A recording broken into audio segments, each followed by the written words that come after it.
नमस्कार जय भारत। डालें थर्मो।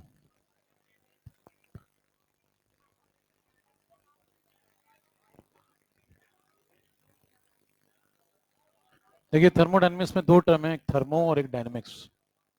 थर्मो का मतलब है कि आप एनर्जी के चेंज की बातें करेंगे। अब एनर्जी के दो मोड होते हैं, उन पर चर्चा बाद में करेंगे। और डायनेमिक्स का मतलब है आप उनकी फ्लो की बात करेंगे, वो कहाँ से कहाँ फ्लो करेगी, उसका कारण क्या है, उसके कुछ रूल्स हैं तो क्या रूल्स हैं, ये सब पढ़ते हैं इसमें। लिखें पहला point, thermodynamics is the branch of science in which, जितना बोलते जाएंगे उतना छूटता जाएगा। Thermodynamics is the branch of science which deals with the energy change. Thermodynamics is the branch of science which deals with the energy change taking place in all physical and chemical processes. In all physical and chemical processes.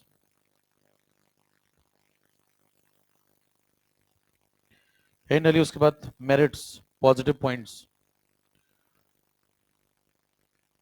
Merits, positive points. पहला point, एकदम आराम से चल रहे हैं, आप ध्यान से सुन नहीं रहे हैं। बहुत तेज कुछ नहीं बोला मैंने, 2 बार बोला है। पहली बात तो कितना सुनाई पड़ गया, एकदम सही सही लिख लिया। इतने लोग अगर लिख पा रहे हैं तो इसका मतलब आप इन्हीं के साथ तो पेपर देंगे। आपका कोई पेपर अलग से तो होने वाला नहीं 24 का, कि कहेंगे भाई साहब मेरा थोड़ा अलग कराइए, इन लोग का अलग कराइए, इन्हीं के साथ देंगे। तो इन्हीं के साथ आपको कॉम्पिटिट करना है, और कंपटीशन यही शुरू हो जाता है, वहां तो खत्म होता है। लिखिए मेरिट्स, पॉजिटिव पॉइंट्स।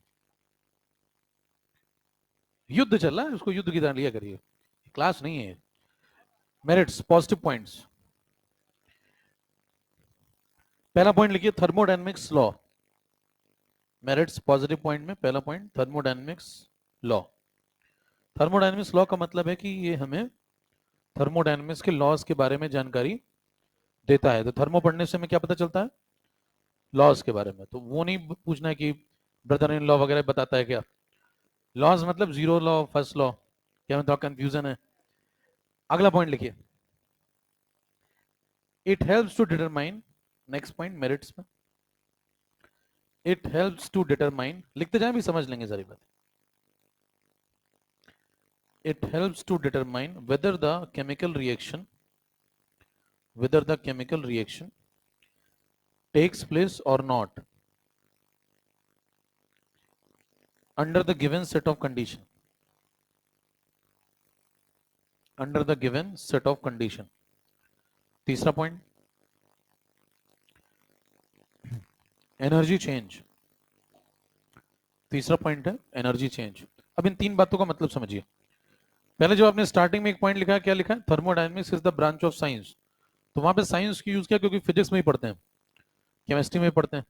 तो ये सिर्फ केमिस्ट्री तक सीमित नहीं है, इसको फिजिक्स में भी इस्तेमाल करेंगे। तो ठीक है, आप जहां जहां कर लें, घर पे भी कर सकते हैं आपने, किचन में, है ना, ठीक है, गार्डन में। अब समझिए, हाँ नहीं, गार्डन का मतलब हो गया पार्क, उसमें आ गया। भैया थोड़ा पर्सनल हो रहा है, पर्सनल नहीं होना है। देखिए, thermodynamics is the branch of science, मतलब साइंस के अंदर हम एक ब्रांच है जिसको थर्मो बोलते हैं। फिजिक्स में पढ़ते हैं और केमिस्ट्री में पढ़ते हैं। तो मैं जो आपको थर्मो यहाँ पढ़ाऊंगा वो आपकी वहां भी काम आएगी। हर बार करीब करीब 2 से 3 क्वेश्चन थर्मो के फिजिक्स में भी यही क्लास से आपको मिल जाएंगे।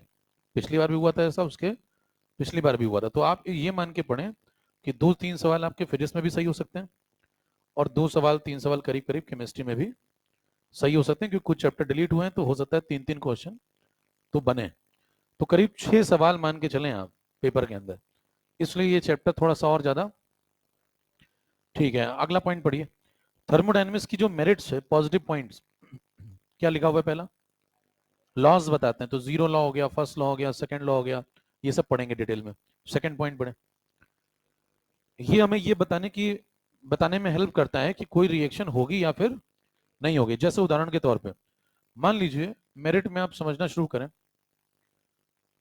तो मेरिट नंबर 2 जो आपने लिखी है सेकंड, उसमें लिखा हुआ है कि गिवन सेट ऑफ कंडीशन में कोई रिएक्शन होगी या फिर नहीं होगी। जैसे N2 है, वो H2 से कंबाइन होकर क्या बना रहा है, अमोनिया।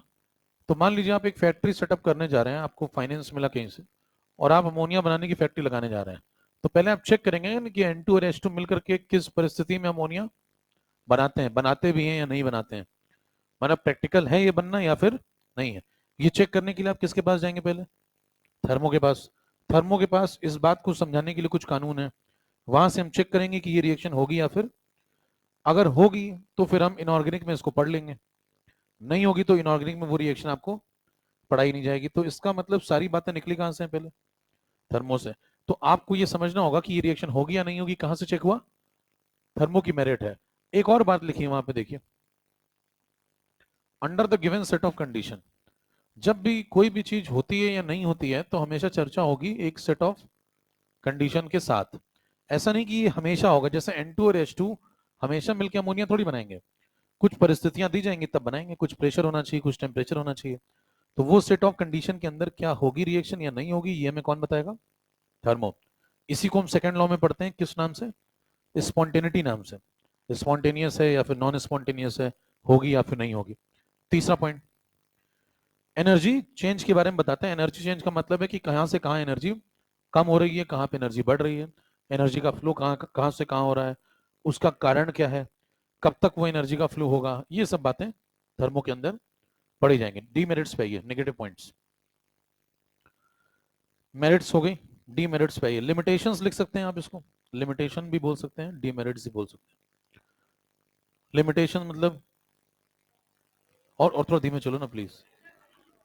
हाँ आप चाहिए बेटर, आई आई आई आई। लिमिटेशन नेगेटिव पॉइंट, बढ़िया।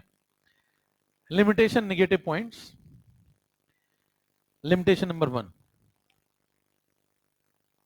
Limitation negative points, limitation number 1, thermodynamics deal with macroscopic model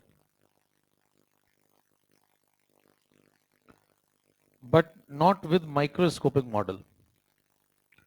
Thermodynamics deal with macroscopic model, कई लोगों को दोनों एक ही सुनाई पड़ रहे होंगे। पहला वाला मैक्रो है, उसमें ए है, नॉट वाला जो है वो है माइक्रो, उसमें आई है। दो तीन लाइनें छोड़ दीजिए। कोई पूछे बयान सही है गलत है तो क्या बोलेंगे, सही बात है, स्टेटमेंट के हिसाब से पूछ सकता है, बगल में लिख लें ट्रू स्टेटमेंट। अगली लिमिटेशन की तरफ बढ़िए, दो तीन लाइनें छोड़ दीजिए। It gives that,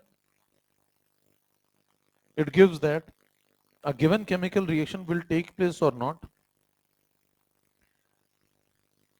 It gives that given chemical reaction takes place or not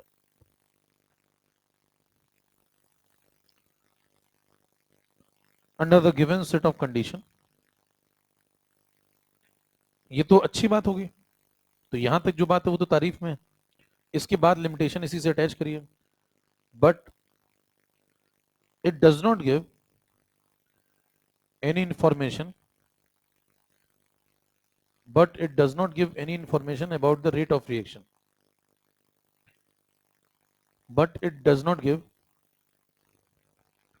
any information about the rate of reaction. जो लेट आएगा उसको स्लो मोशन में चल के जाना होगा, ये नया रूल है। But it does not give any idea about the rate of slow,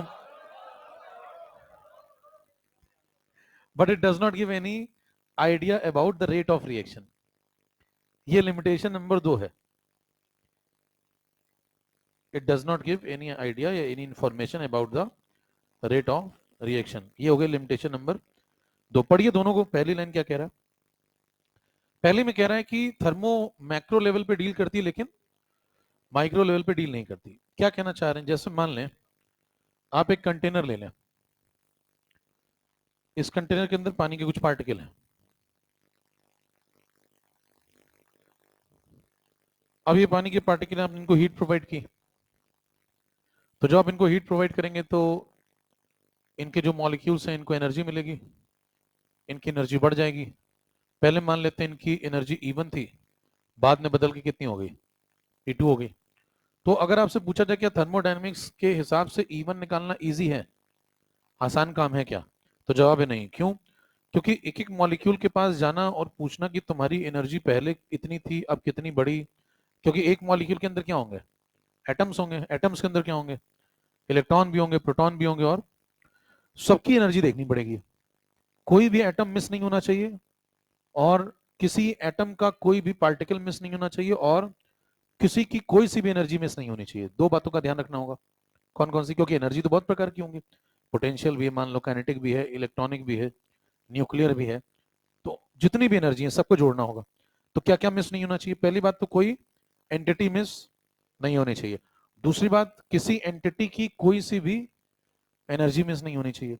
इतना अगर आप कर लें तो आपको E1 का आंसर मिल जाएगा। लेकिन ये निकालना बड़ा आसान है नहीं, क्योंकि एक एक पार्टिकल के पास जाकर के पूछना कि भाई साहब आपके जो इलेक्ट्रॉन है कितने हैं, उनके पास क्या एनर्जी थी, बताइए सबके बारे में, आप बताइए सबकी एनर्जी जोड़ो, तो ये सब करना बड़ा मुश्किल काम है। तो ये जो डील कर रहे हैं, ये किस लेवल पे डील कर रहे हैं हम लोग? माइक्रो लेवल पे। तो थर्मो माइक्रो एनालिसिस नहीं करती थर्मो, एक एक पार्टिकल के पास जाकर के बातचीत बल्क में डील करती है। बल्क में डील करने का मतलब पूरे सिस्टम की बात करेगी। ये एक सिस्टम है, इस सिस्टम की एनर्जी पहले कितनी थी, E1, अब बदल के कितनी हो गई। तो क्या E1 निकालना आसान है? नहीं। क्या E2 निकालना आसान है? नहीं। दोनों ही निकालना आसान नहीं, क्योंकि एक एक पार्टिकल के पास जाके माइक्रो लेवल पे डील करना पड़ेगा। तो क्या निकालना फिर आसान है? इनका चेंज निकालना आसान है। डेल्टा ही निकाल सकते हैं क्या? डेल्टा ही E2 माइनस E1 निकाला जा सकता है। अब प्रश्न ये उठेगा आपके तेज दिमाग में कि जब तुम E1 नहीं निकाल पा रहे हो, E2 नहीं निकाल पा रहे हो, तो इनका डिफरेंस कैसे निकाल लो? तो आप कहेंगे डिफरेंस इसलिए निकाल पा रहे हैं क्योंकि एनर्जी में होने वाला परिवर्तन का जो कारण है, वो कारण हमको थर्मो से पता चल जाता है। अगर इस पूरे सिस्टम की एनर्जी बढ़ी है मान लो, तो बताएं इस पूरे सिस्टम की एनर्जी बढ़ने का कारण क्या है, जो आपने यहाँ से, तो कितनी हीट आपने प्रोवाइड की है वो आपको पता लगा लिया जाए। जैसे मान लीजिए आपने 40 जूल हीट दी, तो बताएं पहले अगर एनर्जी ई थी तो अब कितनी हो जाएगी, E+40, बराबर। ये 40 का आइडिया आप ले सकते हैं, लेकिन पुरानी कितनी थी और नई कितनी है वो आइडिया नहीं ले सकते, बराबर। तो थर्मो किस लेवल पे डील करती है? मैक्रो बल्क में डील करती है, माइक्रो लेवल पे डील नहीं करती। तो थर्मो का किस चैप्टर से कोई लेना देना नहीं है? एटॉमिक स्ट्रक्चर से। एटॉमिक स्ट्रक्चर में कल को मान लीजिए मॉडल बताया गया है, उसमें रदरफोर्ड की मान लीजिए कार एक्सीडेंट में मौत हो जाए, तो थर्मो को कोई फर्क? क्यों? माइक्रो लेवल पे डील ही नहीं करती, वो तो पूरे बल्क में डील करती है। पूरे सिस्टम की एनर्जी इतनी थी, अब पूरे सिस्टम की एनर्जी इतनी है। एक एक पार्टिकल का क्या हो रहा है उससे कोई मतलब, इलेक्ट्रॉन की लोकेशन क्या है, किस वेलोसिटी से घूम रहा है, उससे कोई मतलब नहीं। तो एटॉमिक से कोई इसका लेना देना।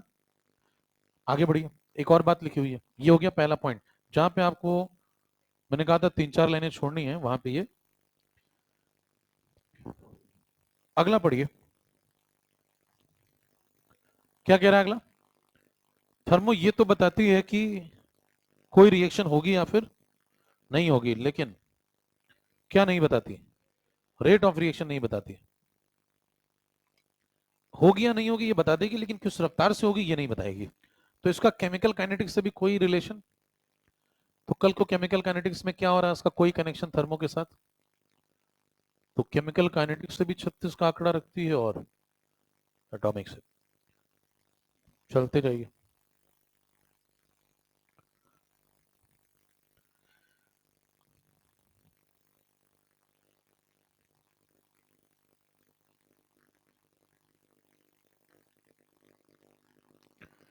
उसके बाद लिखें there are two parts of universe,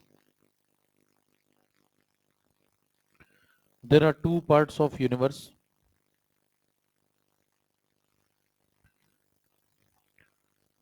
पहला सिस्टम, दूसरा surrounding.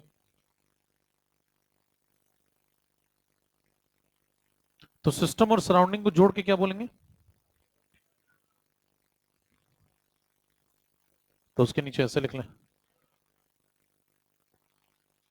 System plus surrounding is equal to universe. अब इसके साथ आपको एक टर्म और समझना होगा। एक टर्म आया आपकी जिंदगी में क्या, सिस्टम।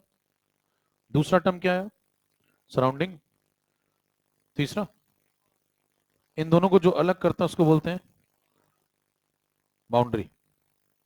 तो तीन बातें समझनी होंगी। पहले सिस्टम पे आइए, डालिए system. It is the specific part. क्या है सिस्टम? लिखिए,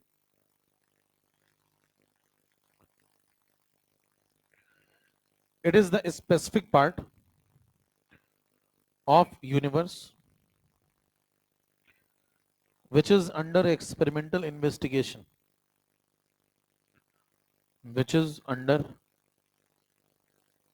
experimental investigation.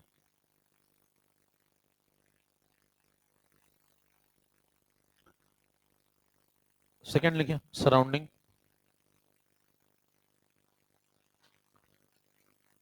सराउंडिंग में लिखें the rest part of the universe,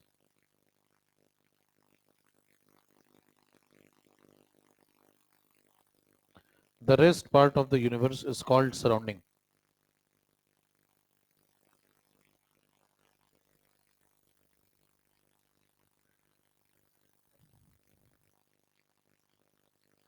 ठीक है, ब्रैकेट में लिख लें excluding system, rest part of the universe is called surrounding, bracket में लिख लें आगे एक्सक्लूडिंग सिस्टम।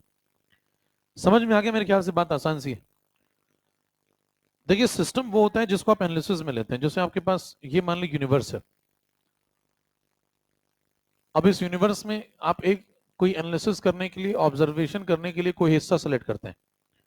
वो कोई भी हो सकता है, वो कोई छोटा सा बॉक्स हो सकता है, कोई वेसल हो सकती है, कोई लैब हो सकती है, कोई कमरा हो सकता है। तो ये सिस्टम है। जो भी आप ऑब्जर्वेशन में ले रहे हैं वो सिस्टम है। उसके अलावा जो यूनिवर्स में बाकी बचा है वो ये सब सराउंडिंग। सराउंडिंग काफी बड़ा होता है और सिस्टम आप बहुत छोटा सेलेक्ट करते हैं। तो आप ज्यादातर थर्मो किसके रिस्पेक्ट में पढ़ना पसंद करेंगे? सिस्टम के रिस्पेक्ट में, क्योंकि आसान है। सिस्टम को समझ पाना आसान है, सराउंडिंग में उसकी वजह से क्या परिवर्तन है इसको देख पाना काफी मुश्किल है, क्योंकि सराउंडिंग बहुत, जैसे उदाहरण के तौर पे एक कमरा अगर आप सिस्टम मान लें तो बाकी जो कुछ बचा वो सब। अब आप जाके सराउंडिंग में देखें, पूरे सराउंडिंग में क्या क्या आ गया। सराउंडिंग में बाकी सब कुछ है, जो यहाँ नहीं है वो सब सराउंडिंग में है, और यहाँ तो बहुत कम है। तो यहाँ समझना आसान है या फिर बाहर का देखना आसान है मामला? तो हम ज्यादातर ऑब्जर्वेशन लॉज वगैरह किसके रिस्पेक्ट में समझते हैं? हम सिस्टम को ही एनालाइज करते हैं, सिस्टम के फ्रेम ऑफ रेफरेंस में थर्मो पढ़ते हैं। ठीक है, एक टर्म और लिखा है, इसको बनाते जाओ। एक टर्म और आपको समझना होगा, क्या? बाउंड्री। बनाते जाओ।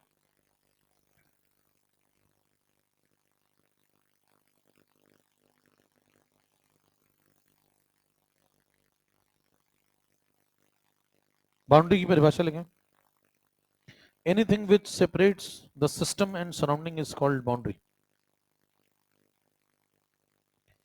Anything which separates the system and surrounding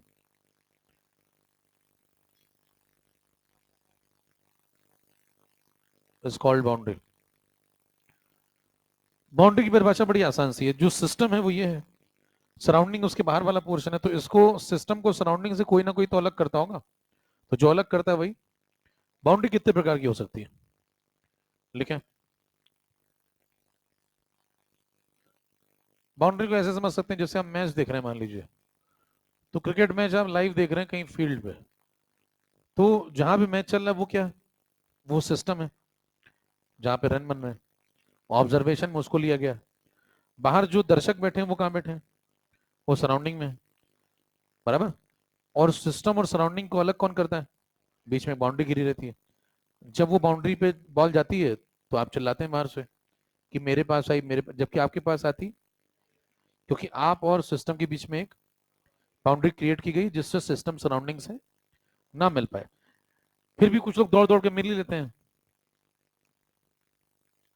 घुस जाते हैं अंदर सिस्टम के।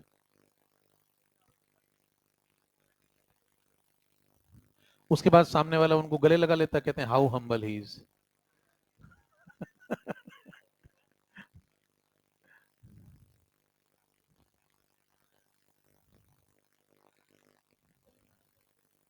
लेकिन बाउंड्री में भी क्या क्या हो सकती है देखिए। पहला हो सकती है बाउंड्री डायथर्मिक। डायथर्मिक कोई बोलते हैं कंडक्टिंग, या फिर एडियाबैटिक नॉन कंडक्टिंग।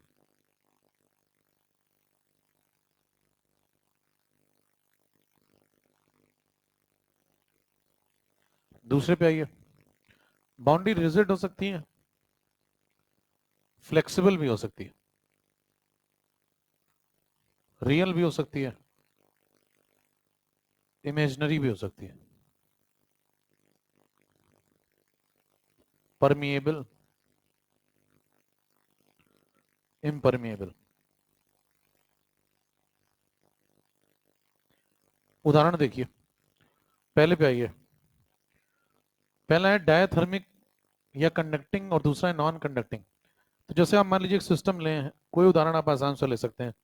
आप कहीं प्रेशर कुकर ले लें, पानी भरा हुआ उसमें, गर्म करें उसको, गर्म करने के बाद बताइए वो जो अंदर है वो कौन है, पानी सिस्टम, बाहर जहाँ पे आप खड़े हैं वो कौन है, सराउंडिंग, और उन दोनों के बीच में जो प्रेशर कुकर की दीवार है वो बाउंड्री है, वो अलग कर रही है दोनों को। अब आप क्या करिए, उस बाउंड्री को टच करिए तो आपका हाथ, यानी कि आपको किसको टच किया, बाउंड्री को, बाउंड्री को टच करने से हाथ जल रहा है। अगर मैं बाउंड्री को टच ना करूं, थोड़ा सा हाथ बाहर रखूं, हल्का सा दूर, हल्का सा दूर मतलब सराउंडिंग में, लेकिन थोड़ा सा सिस्टम के पास लाके टच नहीं किया, बस थोड़ा सा दूर रखा, तो भी हाथ में थोड़ी गर्मी, इसका मतलब अंदर से हीट का फ्लो बाहर की तरफ हो रहा है, इसका मतलब बाउंड्री कैसी है, कंडक्टिंग है। नॉन कंडक्टिंग बाउंड्री का एग्जांपल, थर्मस फ्लास्क। जैसे आपके पास ये बोतलें हैं मिल्टन वगैरह की, जिसके अंदर थर्मस फ्लास्क बोलते हैं आप इसको, इसको वैक्यूम फ्लास्क भी बोला जाता है। क्यों बोला जाता है उस पर भी चर्चा आगे होगी। तो उसमें अगर आप गर्म चाय की प्याली भर दें मान लीजिए, है ना, और खुद ही पिए, पिलाने वाली तो क्या ही है, तो उसे मान लीजिए आपने गर्म चाय की प्याली भर दी, तो कुछ देर तक गर्म रहती है। गर्म क्यों रहती है, क्योंकि बाउंड्री कैसी है, non conducting. Adiabatic boundary create की जाती है, हालांकि वो परफेक्टली नॉन कंडक्टिंग नहीं होती है, कुछ देर बाद वो भी ठंडी हो जाती है, लेकिन उसको कुछ हद तक आप बोल सकते हैं कि वो नॉन कंडक्टिंग बाउंड्री का एग्जाम्पल है। अगले पे आइए, अगला क्या है भी, रिजिड फ्लेक्सिबल। रिजिड का मतलब ऐसी बाउंड्री जिसको आप दबाएं और दबे ना, जैसे मान लीजिए ये बोतल है मजबूत स्टील की, इसको ऐसे दबाएं तो नहीं दबेगी, रिजिड बाउंड्री है। प्लास्टिक की बोतल लें, ऐसे दबाएं दब जाएगी, फ्लेक्सिबल बाउंड्री है। अगले पे आइए, रियल इमेजनरी। रियल का मतलब जिसे आप छू के महसूस कर सकें, इमेजनरी का मतलब जिसे आप सिर्फ महसूस कर सकें। इधर उधर चले जाते हैं आप लोग। रियल का मतलब जैसे मान लीजिए बहुत, ये बॉटल है, इसकी बाउंड्री मान लो ऐसे हमने कहा टच करें, टच कर सकते हैं, कैसी है, रियल है, फील है। इमेजनरी में आप टच नहीं कर सकते, आप सोच सकते हैं बाउंड्री होगी, लेकिन आप कहें कि मैं टच कर लूं तो टच नहीं करने को मिलेगा। कह रहे हैं ऐसी बाउंड्री का एग्जाम्पल कुछ दो तब जानू मैं, अभी देते हैं। फ्लेक्सिबल के और भी एग्जाम्पल ले सकते हैं, जैसे बैलून है, मान लीजिए बैलून में हवा भर दीजिए, तो अगर आप बैलून की दीवार को दबाएंगे तो बैलून दब जाता है, फ्लेक्सिबल बाउंड्री है। इस पे भी आते हैं। परमिएबल इम्परमिएबल का मतलब क्या है, जैसे आपकी त्वचा है ना, क्या त्वचा से उम्र का पता ही नहीं चलता, संतूर लगाता हूं, तो बताइए परमिएबल का मतलब जैसे अंदर आपकी स्किन में से पसीना निकलता है, तो बाउंड्री आपकी कैसी है, जो आप सिस्टम है, ये बाउंड्री है, बाहर सराउंडिंग है, तो इम्परमिएबल है, परमिएबल है, परमिएबल है तभी तो बाहर आ रहा है लिक्विड ना। इम्परमिएबल का मतलब जैसे आपकी ये बॉटल है, इससे लिक्विड क्या बाहर आ रहा है, नहीं, तो कैसी बाउंड्री हुई। ठीक है, एक चर्चा बाकी है, कौन सी, इमेजनरी। आइए, ये नोट कर लिया, बढ़िया, समझदार होते जा रहे हो, कुछ दिन और रहोगे मेरे साथ तो हो जाए। देखिए,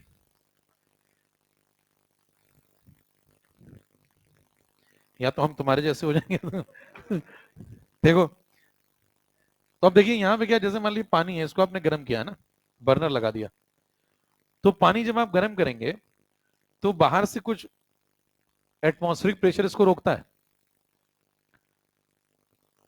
ये जो बाहर से लग रहा है कौन है, पी एक्सटर्नल, कितना एटीएम, 1 एटीएम। इसमें क्या होती है, एयर, एयर में क्या होंगे, कुछ पार्टिकल होंगे, जैसे कुछ मान लो N2 के पार्टिकल हैं, ये सब कुछ O2 के पार्टिकल हैं, तो ये सब N2O2 के पार्टिकल हैं। ये सब मिलके क्या चाहते हैं बताओ, ये सब चाहते हैं कि ये पार्टिकल ऊपर ना जा पाए, आप नीचे से क्या कर रहे हैं, हीट कर रहे हैं, तो ये पार्टिकल ऊपर जाना चाहते हैं, और बाहर से इनको रोक रहे हैं, कौन कौन, O2 N2 एयर। ठीक है, सिस्टम कौन है, ये जो अंदर भरा हुआ ये सिस्टम है, सराउंडिंग ये जो बाहर का एटमॉस्फेयर है जिसमें N2O2 सब है, ये सब सराउंडिंग है, दूर तक फैला हुआ है काफी, तो ये सब सराउंडिंग है। बाउंड्री कहाँ है? अगर आप इधर से देखें तो ये भी एक बाउंड्री है, ठीक है। ये कैसी बाउंड्री है?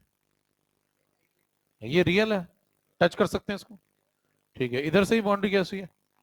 नीचे से भी टच कर सकते हैं, इधर से आइए। मान लो ये कहा जाए ये कौन है, ये यहाँ पे सिस्टम, ये बाहर कौन है? सराउंडिंग। तो अगर मान लीजिए अपना हाथ आपने यहाँ पे लगा दिया इसे, तो बताइए आपने किसको टच किया? सिस्टम को। अगर आपका हाथ यहाँ पे, तो आप कहाँ पे हैं? सराउंडिंग में। कह रहे बाउंड्री को टच करके दिखाओ। यहाँ रखोगे तो सिस्टम में हो, यहाँ रखते हो तो सराउंडिंग में हो। कह रहे यहाँ रख दो क्या, इस लेयर के ऊपर, तो भी किसको टच कर लिया? हाथ अगर आपका गीला हो गया इसका मतलब आपने सिस्टम को टच कर दिया। और अगर इसके जस्ट ऊपर रखते हैं यहाँ पे, तो हाथ अगर सूखा है तो सराउंडिंग, गीला है तो सिस्टम, सूखा है तो सराउंडिंग। कह रहे आधा गीला आधा सूखा खेलूं क्या फिर? क्या करूं, कहाँ है बाउंड्री? तो बाउंड्री इनके कहीं कोई तो ऐसी लेयर होगी जो इन दोनों को, नहीं तो दोनों एक ही नहीं हो जाते। तो बताइए एक ऐसी लेयर है जो सिस्टम और सराउंडिंग को अलग, लेकिन आप उसे छू के महसूस, तो ये कैसी लेयर हुई? इमेजनरी, काल्पनिक। तो बाउंड्री इमेजनरी भी हो सकती है, खींचते जाए। बाकी सब एग्जाम्पल तो हो ही गए। हिंट डालिए टाइप्स ऑफ सिस्टम, खींचते जाइए। आसान बातें। अभी तो थर्मो शुरू ही नहीं हुई, मान के चलिए, अभी तो भूमिका बन रही है। असली वाली जब स्टार्ट होती तो फिर खूनी उल्टियां। तो अभी धीरे धीरे मामला जहरीला होता जाएगा, तो अभी खींचते जाएं रफ्तार में। हिंट डालिए उसके बाद टाइप्स ऑफ सिस्टम। सिस्टम तीन प्रकार के, open system, close system, isolated system. Thermo में अगर आप कोई लेक्चर गोल मार दें बीच में तो अगले में बताइए, क्योंकि कुछ नहीं समझ में आएगा, कंफर्म एकदम। टाइप्स ऑफ सिस्टम तीन प्रकार के, open system, close system, isolated system. आइए तीनों में अंतर समझें।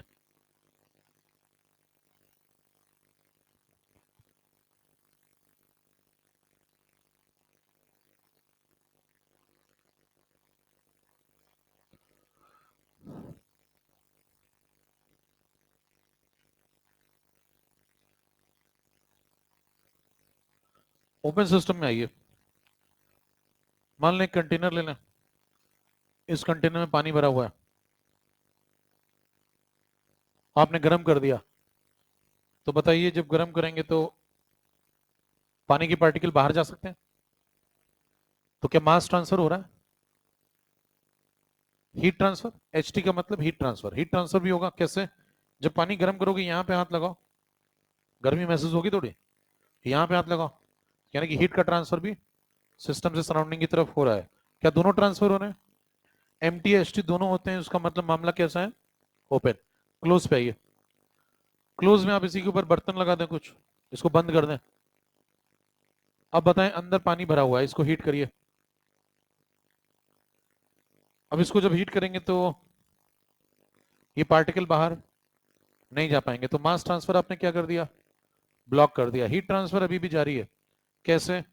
यहाँ पे हाथ लगा के देखो, अभी भी आपको गर्मी महसूस होगी, जैसे प्रेशर कुकर चारों तरफ से बंद है, लेकिन यहाँ पे देखिए, यहाँ पे हाथ लगाइए, आपको गर्मी महसूस होगी, कुछ हीट का कंडक्शन हो रहा है, तो यानी कि हीट ट्रांसफर अभी भी जारी है। कैसा सिस्टम है? क्लोज। तीसरे पे आइए। आइसोलेटेड का एग्जाम्पल है, जैसे आप एक कंटेनर लें थर्मस फ्लास्क जैसा, उसमें क्या करते हैं, उसमें चारों तरफ इंसुलेटर की लेयर चढ़ा देते हैं। तो यहाँ पे आपने एक बाउंड्री चढ़ा दी, ये बाउंड्री कैसी है? Non conducting. कैसी है? बाउंड्री के टाइप बताए थे आपको, इसमें से ये वाली बाउंड्री कैसी टाइप की है? Non conducting boundary. बताइए non conducting boundary adiabatic boundary है, तो हीट का फ्लो। अब अगर आप अंदर पानी भरते हैं तो बताइए क्या हीट बाहर अंदर जा रही है कहीं? हीट अंदर मेंटेन रहेगी। और इस बार आपने मास ट्रांसफर को ब्लॉक किया ही है और हीट ट्रांसफर को भी ब्लॉक कर दिया है, तो पार्टिकल बाहर नहीं जा पाएंगे और हीट का कंडक्शन भी बाहर नहीं हो पाएगा। कोई पूछे क्लासरूम इनमें से किसका एग्जाम्पल है? कह रहे ऑनलाइन या ऑफलाइन? क्लासरूम का जनरल एग्जाम्पल आप ऑफलाइन ही मानेंगे, है ना। तो क्लासरूम कैसा एग्जाम्पल है? Open system. जैसे क्लासरूम में आप यहाँ बैठे हुए हैं, तो अभी भाई साहब जैसे आ रहे थे स्लो मोशन में, तो मास्क लेकर के आए अपना, शरीर लेकर के आओगे ना अपना, आत्मा भी जमीर भी लाए होंगे साथ में, हालांकि लेट आए हैं लेकिन जमीर भी लाए होंगे। तो मास्क भी लाए और साथ में आत्मा भी लाए, मतलब आत्मा मतलब प्योर फॉर्म ऑफ एनर्जी, तो हीट भी लाए, तो दोनों लाए, यानी कि सिस्टम के अंदर मास और हीट ट्रांसफर दोनों हो रहा है। बाहर भी जा सकते हैं भाई साहब को, अगर बाहर निकाल दिया जाए तो, हालांकि मैं निकालते में ऐसा काम करता नहीं, मैं शरीफ आदमी हूँ, लेकिन मान ले कोई और हो तो भाई साहब को बाहर भी निकाल सकता है। अगर वो निकाल दे तो भाई साहब का मास और हीट ट्रांसफर दोनों बाहर भी हो सकता है। जस्ट एग्जाम्पल है इसको ठीक है, नहीं उस तरीके से मतलब एग्जाम्पल, शरीफ आदमी हूँ बहुत। 2 किलोमीटर की रेडियस में मेरे से ज्यादा शरीफ आदमी मेरे घर के आसपास नहीं है। क्लासरूम, कसमें खाई जाती मेरे नाम की। अर्थ पे आइए, अर्थ कैसा एग्जाम्पल है? अर्थ कैसा एग्जाम्पल है? अर्थ भी एक ओपन सिस्टम है। जैसे एक गोला है, उससे दूसरे गोले पे व्यक्ति आ जा सकता है आजकल, तो मास भी लेके जाएगा। और ठीक है, सैटेलाइट इन ऑर्बिट है, सैटेलाइट इन ऑर्बिट कैसा एग्जाम्पल है? Close system. क्यों? सैटेलाइट भेजी जाती है तो वहां से आदमी थोड़ी आता है फिर बताने की भाई साहब मैं अचार भेज रहा हूँ रख लीजिएगा। वहां सिग्नल्स आते हैं, तो एनर्जी का कंडक्शन होता है, मास का नहीं होता है। ठीक है, आइसोलेटेड का बताओ example. Thermos flask, thermos flask के बगल में लिखेंगे it is not the perfect example. हालांकि बोल देते हैं लेकिन परफेक्ट नहीं है। कारण आप समझी गए हैं, नहीं तो फिर तो चाय कभी ठंडी नहीं होती।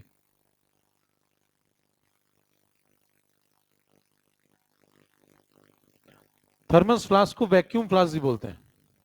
कभी आपने देखा हो थर्मस फ्लास्क कैसे बना होता है? ऐसे 2 लेयर्स होती हैं वहां पे। फिर ध्यान दें, इसके अंदर यहाँ पे वैक्यूम क्रिएट किया जाता है, बराबर, और फिर यहां से ऐसे ढक्कन लगा देते हैं। तो ये 2 लेयर के बीच में यहाँ पे कौन है? वैक्यूम। अंदर आप कुछ भर देंगे, जो भी पदार्थ आप रखना चाहते हैं, तो आपकी चॉइस है। तो बताइए, यहाँ पे अगर वैक्यूम रखेंगे तो हीट का कंडक्शन उसको मीडियम ही नहीं मिलेगा, तो हीट का कंडक्शन यहाँ से यहाँ नहीं हो पाता है। इसलिए जो अंदर गर्म चीजें वो, इसीलिए इसके नाम क्या क्या है? थर्मस फ्लास्क और वैक्यूम फ्लास्क। जितना अच्छा वैक्यूम आप क्रिएट करेंगे उतनी देर तक कंडक्शन को वो रोक के रखेगी, तो इसीलिए महंगी वाली बॉटल जो होती है उसमें कंडक्शन और अच्छे से रोका जाता है, इसीलिए इसका नाम है वैक्यूम फ्लास्क। 2 नाम लिख लें, कभी कभी थर्मस फ्लास्क लिखा मिलेगा, कभी कभी vacuum flask. It is not the perfect example of. फिर परफेक्ट एग्जाम्पल कौन?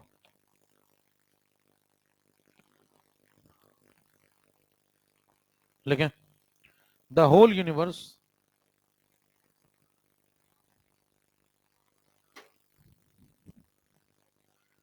सब ठीक है,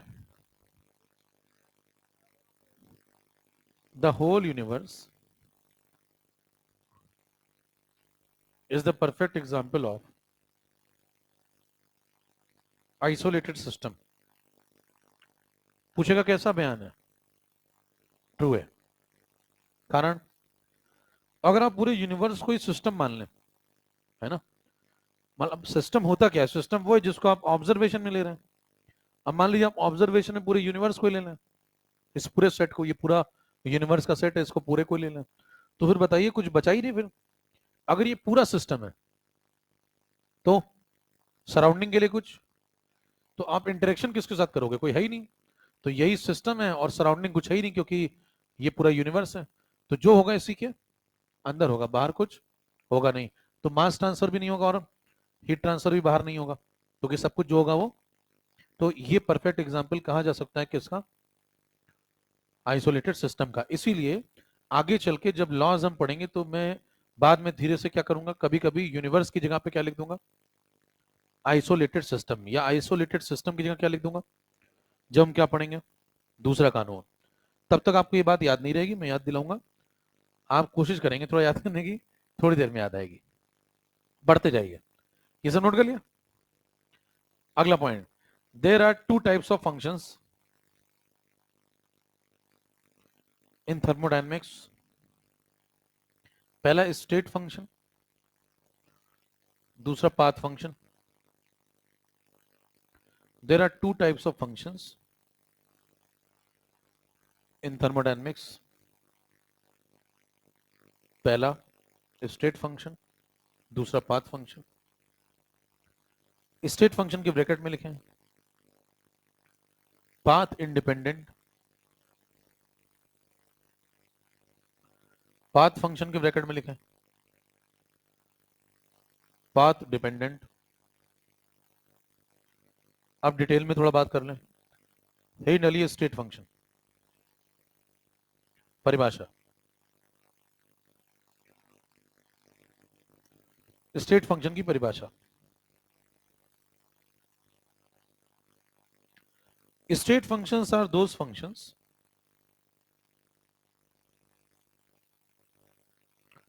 state functions are those functions which are dependent only on the state,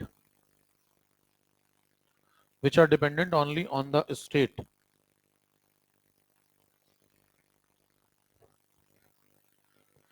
but not on the path,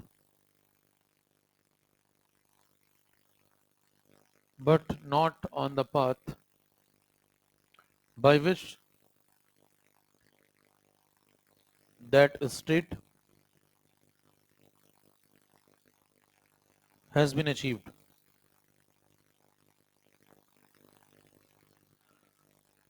चार पांच लाइनें छोड़ दीजिए. अगला point, every state function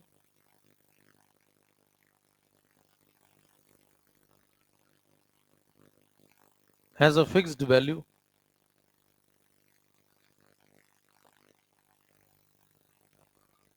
every state function has a fixed value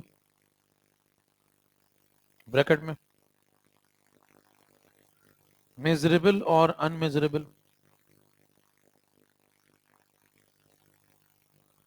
measurable और unmeasurable ब्रैकेट बंद at a particular state.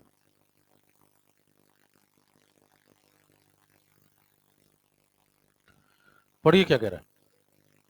कह रहा है स्टेट फंक्शन वो होते हैं जिनको सिर्फ किससे मतलब हो, स्टेट से. इस बात से कोई मतलब ना हो कि वो स्टेट के उस रास्ते से. अच्छा, कई बार ऐसा लिखा जाता है कि स्टेट फंक्शन को कैपिटल लेटर से लिखते हैं, तो फर्जी बातें हैं. जो कैपिटल लेटर से लिखने का मतलब जैसे प्रेशर एक स्टेट फंक्शन है तो कैपिटल पी लिखिए, बहुत लॉजिकल बात नहीं है कोई. तो ये सब जो लिस्ट बना रहा हूं मैं, ये सब कौन है, स्टेट फंक्शन. ये तो आप जानते हैं प्रेशर, टेम्परेचर, वॉल्यूम. ये कौन है, इंटरनल एनर्जी. इस पर भी चर्चा होगी. एंथैल्पी, तो इन सब पे चर्चा होगी. गिब्स फ्री एनर्जी थोड़ा बहुत आप जानते भी, इनके नाम सुने आप. ये एंट्रोपी. ये सब स्टेट फंक्शन है. स्टेट फंक्शन का मतलब आप एक पर्टिकुलर स्टेट पे बैठे हैं, स्टेट नंबर 1 है ये. इस स्टेट से आप दूसरी स्टेट पे गए, स्टेट नंबर 2 पे. ये इनिशियल स्टेट है और ये फाइनल स्टेट है. मान लो यहां पे टेम्परेचर की वैल्यू T1 है, तो यहां पे टेम्परेचर की वैल्यू T2 होगी. अब आप किसी भी रास्ते से जाइए, यहां से यहां ऐसे जाओ, या फिर आप किसी दूसरे रास्ते से जाओ, या फिर आप किसी तीसरे रास्ते से जाओ, T1 और T2 की वैल्यू को फर्क नहीं पड़ेगा. अगर ऐसा होता है तो फिर T जो है वो कैसा फंक्शन है, स्टेट फंक्शन है. तो अगर आप एक पर्टिकुलर स्टेट पे खड़े हैं तो टेम्परेचर की एक पर्टिकुलर वैल्यू होगी. आप कहां से आए हैं उससे कोई फर्क नहीं पड़ता. ऐसे जितने भी फंक्शन है जिनको सिर्फ किससे मतलब है, स्टेट से मतलब है, रास्तों से कोई फर्क. ये रास्ता नंबर 1 है, इससे आप जाइए. ये रास्ता नंबर 2 है, इससे जाइए. ये रास्ता नंबर 3 से जाइए. टेम्परेचर वही आने वाला है यहाँ पे. इस यही काम वॉल्यूम में भी है, यही प्रेशर में भी है, और यही इन सब में है. इन सब में एक और खास बात देखिए, 1-2 डिफाइन होते हैं इनमें. जैसे E1 डिफाइन है क्या, E2 डिफाइन है क्या. जिसमें 1-2 डिफाइन है इसका मतलब हर एक स्टेट में उनकी कोई ना कोई वैल्यू है, तभी तो डिफाइन है. तो बताइए E1 डिफाइन है या नहीं, यस. E2 डिफाइन है, यस. क्या E1 की वैल्यू निकाल सकते हैं, निकालने पे आ जाए तो निकाल ही सकते, लेकिन आसान नहीं है। अभी पीछे मैंने आपको क्या समझाया, थर्मो बल्क में डील करती है, माइक्रो लेवल पे डील। इवन निकाल नहीं सकते या निकालना कठिन है, दोनों में से क्या बात सही है? निकालना बहुत। तो कठिन बात का ये मतलब थोड़ी होता है कि होती ही नहीं है। जैसे मान लो आपके बस में कोई चीज नहीं है, आपकी रेंज के बाहर है, तो वो है तो ना, बराबर, रेंज में नहीं है आपके। तो इसका मतलब ये मत समझिए वो सत्य नहीं है, सत्य है वो। इवन सत्य है या नहीं है E2 भी सत्य है, होती है वैल्यू। आप आ जाए अपने पे तो एक एक एटम की बात करें, निकाल लें, लेकिन वो बड़ा ही कठिन काम है, इसीलिए थर्मो माइक्रो लेवल पे डील।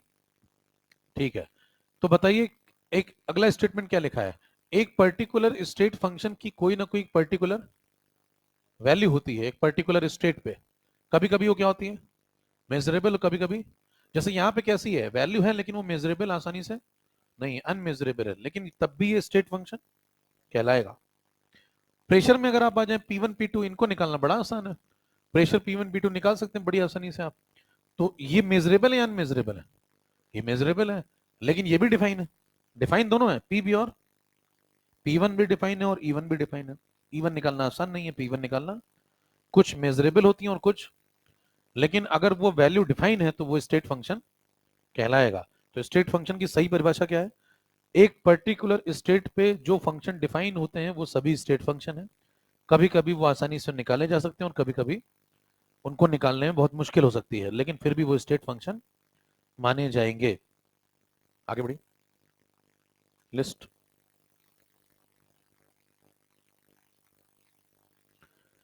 आ जाइए इसके बाद पाथ फंक्शन पे, खींचते जाए।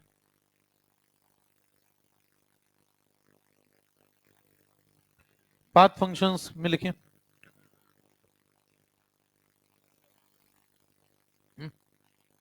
सब ठीक है।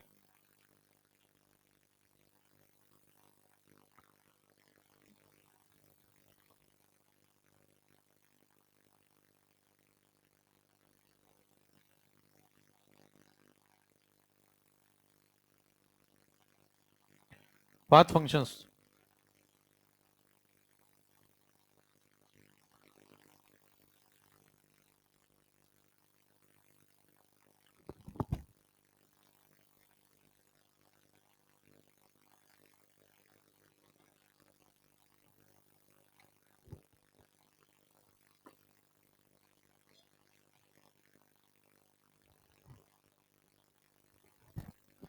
path functions are those functions which are not defined. Path functions are those functions which are not defined at a particular state, which are not defined at a particular state. It means, second point, it means a process must occur, a process must occur to define, a process must occur to define or calculate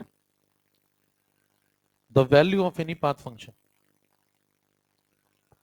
the value of any path function. क्या कह रहा, पढ़िए ध्यान से, कह रहा path functions तभी define है जब कोई प्रोसेस हो रहा हो, अगर प्रोसेस नहीं हो रहा है तो पाथ फंक्शन डिफाइन ही नहीं होंगे।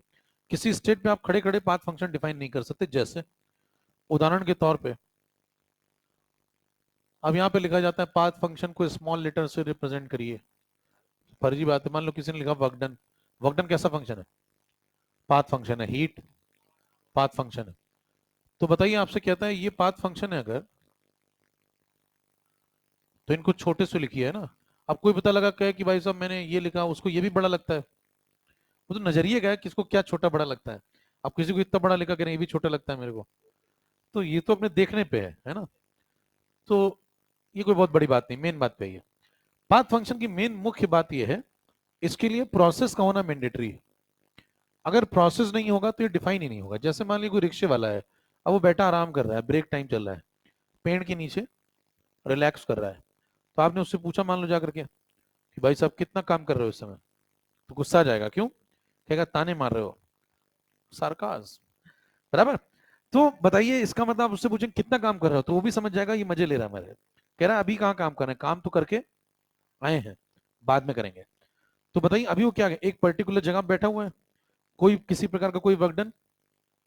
वर्कडन कब डिफाइन होगा, जब वो कैंची मारेगा, चलेगा, रिक्शा आगे बढ़ेगा, तभी वर्कडन होगा ना, बैठे बैठे थोड़ी वर्कडन होगा। तो वर्कडन एक पर्टिकुलर स्टेट पे डिफाइन है ही नहीं। जैसे आप यहाँ खड़े हैं इस स्टेट पे, आपसे पूछें डब्ल्यू की वैल्यू बताओ, तो सवाल ही नॉनसेंस है। क्योंकि डब्ल्यू कैसा फंक्शन है, पाथ फंक्शन, और वो तभी डिफाइन होगा जब आप यहां से कहीं और जाएं। तो वो कहेगा कि कोई प्रोसेस तो कराओ, तो मैंने कहा यहां से यहां चले गए। ये कौन था, स्टेट नंबर 1। ये कौन है, स्टेट नंबर 2। बताइए ये इनिशियल स्टेट है और वो फाइनल स्टेट है। अगर यहां से वहां जाया जाए तो क्या अब वर्क डन होगा, तो अब वर्क डन डिफाइन होगा। तो जितने भी पाथ फंक्शन होते हैं वो तब डिफाइन होते हैं जब प्रोसेस हो। अब आप इधर से इधर के, मान लीजिए आपने रिक्शा वाले से कहा कि चलो भाई इस रास्ते से ले चलो, फिर आपने कभी किसी दूसरे रिक्शे वाले से मान लीजिए कहा कि, या किसी और ने कहा कि दूसरे रास्ते से ले चलो, मकसद होगा किसी कुछ काम होगा। मान लीजिए तीसरा व्यक्ति कहता है मैं इधर से ऐसे घूम के जाऊंगा, उसको जरूरत होगी कुछ उधर। तो अलग अलग रास्तों से गए। देखिए 3 प्रकार के रास्ते हैं। रास्ता नंबर 1, इससे मान लेते हैं वर्कडन W1 है।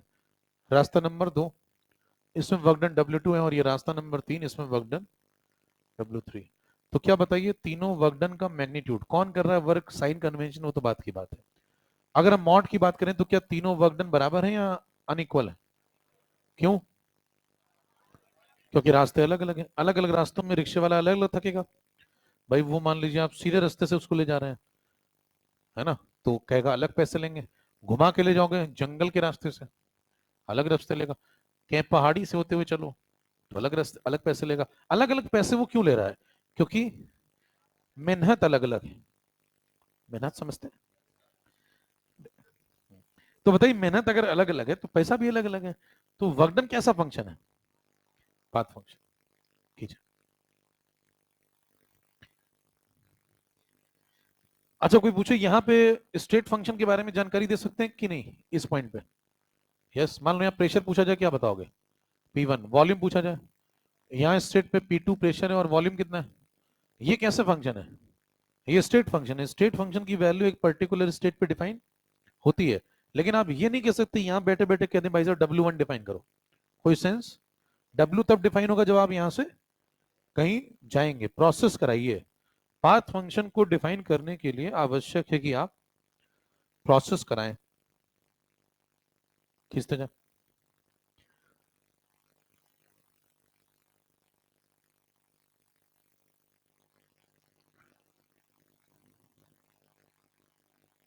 चले। There are two types of properties.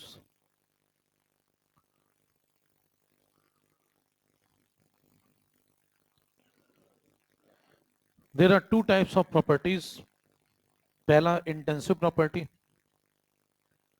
दूसरा एक्सटेंसिव प्रॉपर्टी। पढ़ भी चुके हैं आप पहले भी इनके बारे में, फिर से लिख लें। इंटेंसिव प्रॉपर्टी परिभाषा, properties which do not depend on amount. Intensive property, properties which do not depend on amount or size, do not depend on amount or size। Extensive पे आइए,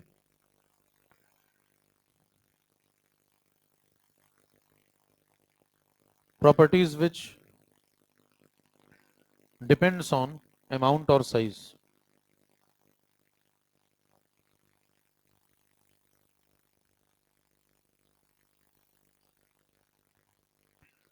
क्या कह रहा है समझिए। जैसे इंटेंसिव पे चर्चा अगर की जाए,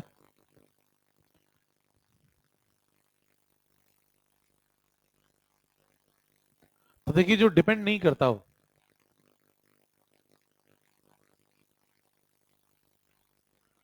याद रखने का तरीका देखिए, ज्यादा जैसे डिपेंड डिपेंड कोई कर रहा है, याद है अभी तक आपको, है ना, ये होता है।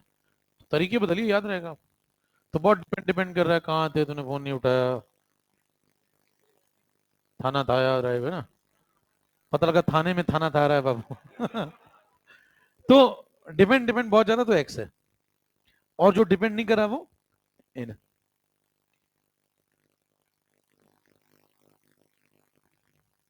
Do not depend.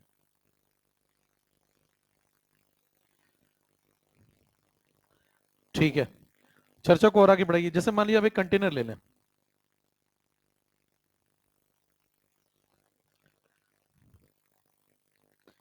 इस कंटेनर में कोई गैस भरी हुई है। अब ये आइडियल गैस है। इस कंटेनर का जो प्रेशर है मान लेते हैं 2 ATM। इसका वॉल्यूम 2 लीटर है, टेम्परेचर 300 केल्विन है। मोल भी मान लें कुछ ऐसे ही, तो मोल एक्स मानेंगे, मोल कुछ मान लेंगे, तो PV is equal to nRT भी वैलिड होना चाहिए ना, समझ रहे हैं? तो मैंने कहा मोल एक्स है, एक्स निकाल सकते हैं। ठीक है, अब मान लीजिए मैं क्या करता हूं, सैंपल मेरा यही है। इस सैंपल में कोई छेड़छाड़, जब भी इंटेंसिव एक्सटेंसिव चेक करेंगे तो सैंपल से छेड़छाड़ नहीं होनी चाहिए, ये बात बता चुके हैं पहले। तो मान लीजिए आपने सैंपल में एनालिसिस बस बदल दी, आपने कहा पूरा सैंपल नहीं देखते हैं, अब कितना देखते हैं, आधा। इतने सैंपल को एनालाइज करिए। अगर आप इतने सैंपल को एनालाइज करेंगे तो इसमें पार्टिकल की संख्या कम हो जाएगी। तो बताइए वहां पे मोल कितने थे, अमाउंट आपने हाफ किया। अमाउंट अगर हाफ एनालाइज करेंगे तो बताओ प्रेशर का क्या है। प्रेशर अभी भी 2 ATM ही रहेगा, क्योंकि पूरे कंटेनर में प्रेशर 2 ATM है। वॉल्यूम जगह कम हो जाएगी, अवेलेबल स्पेस कितनी, आधी, तो 1 लीटर। टेम्परेचर पूरे कंटेनर में हर पार्टिकल का वही है, 300 केल्विन। मोल, मोल आधे हो जाएंगे। तो बताइए किन्हें फर्क पड़ा और किन्हें फर्क नहीं पड़ा। इन दोनों को फर्क पड़ा, और जिनको फर्क पड़ता है तो ये दोनों एक्स है, और बाकी दोनों ये और ये दोनों इन है।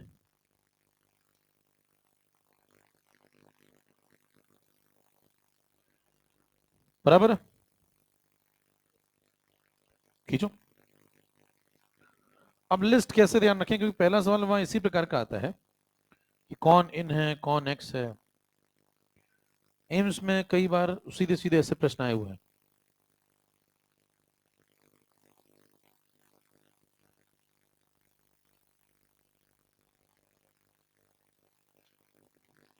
आइए चर्चा करें, मतलब इसी पे करें। देखिए किसी आइडियल गैस के पास कितने वेरिएबल होते हैं, 4। कौन कौन से, पी वी एन टी। उसमें से 2 इन हो गए और 2 कौन कौन इंटेंसिव है, जिसे फर्क नहीं पड़ा, तो ये दोनों इंटेंसिव। और जिन्हें फर्क पड़ गया वो ये दोनों एक्स हो गए।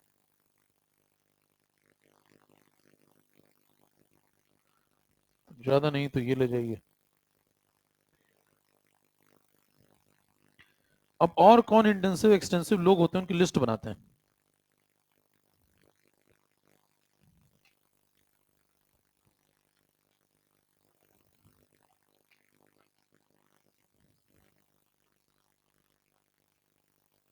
चलें।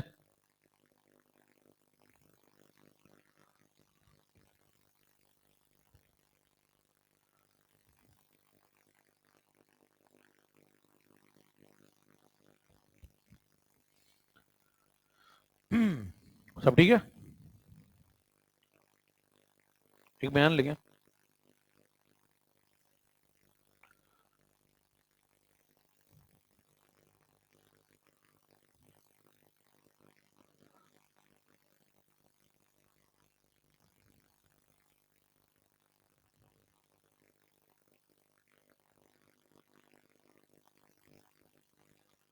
BP of mister VC decreases when he sees Tabu, ये पूरा जो बयान है तब्बू से रिलेटेड, ये इंटेंसिव है।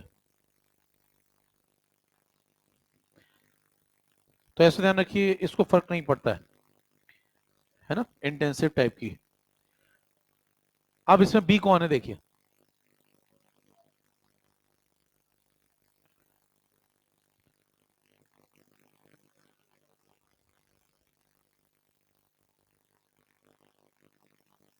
P for pressure and pH.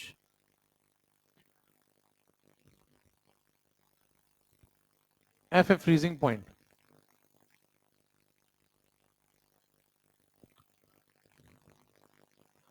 M a melting point. और कुछ तो आप कहेंगे मोलर। मोलर के आगे डॉट डॉट डॉट लगा दें, यहाँ कुछ फिल करेंगे, जैसे मोलर हीट कैपेसिटी। आर यहाँ पे रिफ्रैक्टिव इंडेक्स है।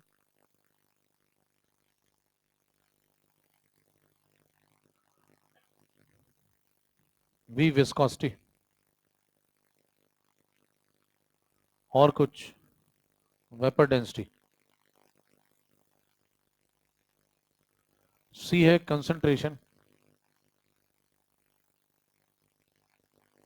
And colour. डी यहाँ पे डाइलेक्ट्रिक कांस्टेंट।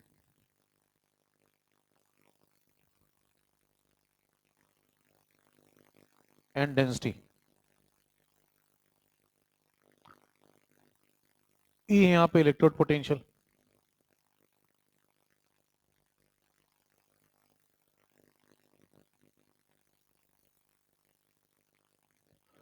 और एस ध्यान रखें सरफेस टेंशन।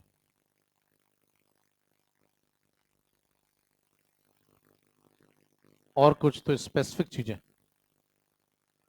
स्पेसिफिक क्या के fill in the blank. T temperature. अब ये से नहीं पूछना कि बी से क्या है, यू से क्या है, ये सभी बताओ। ऐसी बातें नहीं पूछनी बार आके।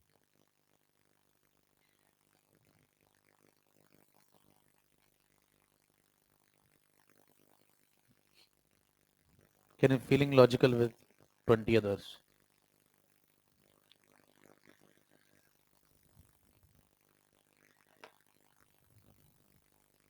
खींचते जाइए।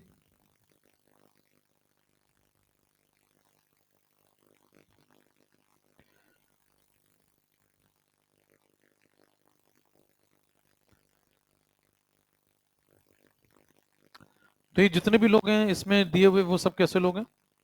इंटेंसिव। इनको अमाउंट से कोई फर्क? ठीक है। इसके अलावा जो आपको ध्यान आते हैं वो सब डाल दें कहां पे? एक्सटेंसिव।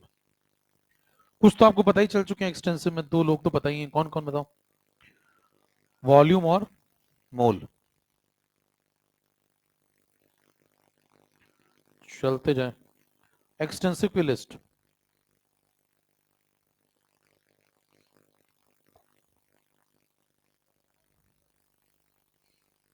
डेफिनेटली। इसमें से कई आप जानते भी हैं। पीएच पता है आपको, अमाउंट पे थोड़ी डिपेंड करता है। पीएच होता है minus log of H plus. Concentration है, सॉल्यूशन में पढ़ा था आपने, अमाउंट पे डिपेंड नहीं करता। कभी तो जियो ने थोड़ा इतना तो पढ़ा होगा कि गाढ़ापन है, कंसेंट्रेशन है। नहीं नहीं, सही बात। मासूमियत की पुतले हो तुम। आओ आगे बढ़ो इसी बात पे।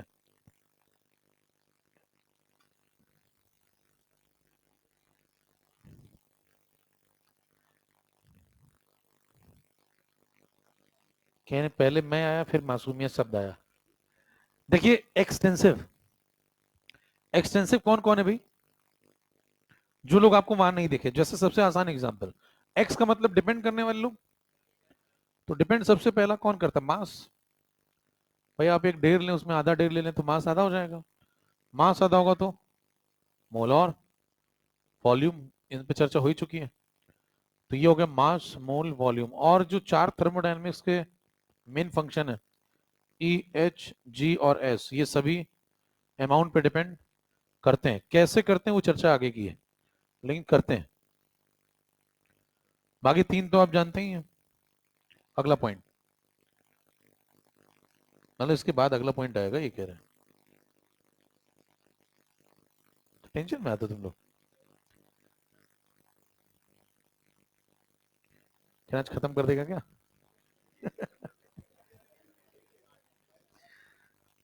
वन डे वन टॉपिक करा दूं क्या?